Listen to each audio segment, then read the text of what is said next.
No discovery since the Dead Sea Scrolls has rocked the Christian world like that of the newly translated Gospel of Judas. The story presented in the short but powerful text reveals a plan in which heavenly ends justified monstrous means. Betrayal became collaboration, and murder resembled suicide, as Jesus and Judas began a macabre dance into eternity. Orthodox Christianity has its doctrine, its canon, and its political story, but these are quite different from those exposed in the Gospel of Judas. As the Orthodox political viewpoint would have it, Jesus' demise was sought by the Roman authorities as he gained a following and was declared king by the Jewish populace. The Jewish religious leaders were also planning his death, believing that Jesus was attempting to reform Judaism and wrest their control over the people. The Gospel of Judas calls into question this accepted view of the political intrigue leading up to Jesus' betrayal and death. Spokesman for the Masonist Foundation, one of the companies in Basel, Switzerland, working on the Judas Project, Director Mario Jean Roberti, reports, "We have just received the results of carbon dating. The text is older than we thought and dates back to a period between the beginning of the 3rd and 4th centuries. We do not want to reveal the exceptional side of what we have, except that the Judas Iscariot text called into question some of the political principles of Christian doctrine."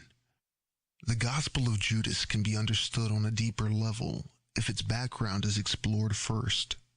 One may ask the proper questions regarding the text of who, what, when, where, and why. The question of who wrote the Gospel of Judas, we may never know. What the author was trying to say will be explored in depth. Science can and has narrowed down the when and where.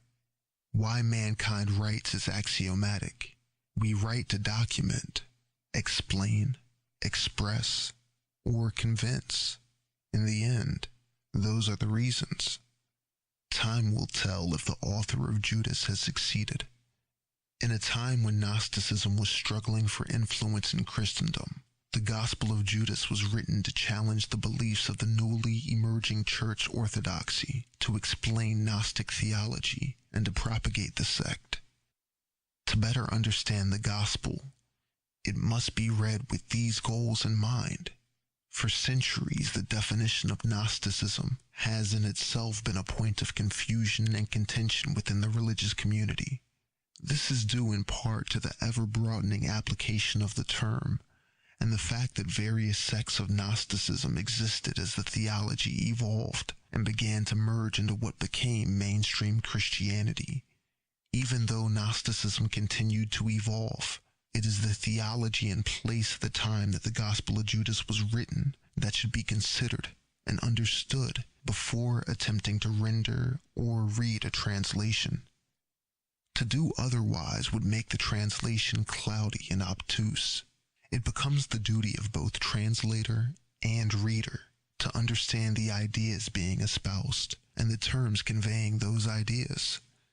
A grasp of theology, cosmology, and relevant terms is necessary for a clear transmission of the meaning within the text in question.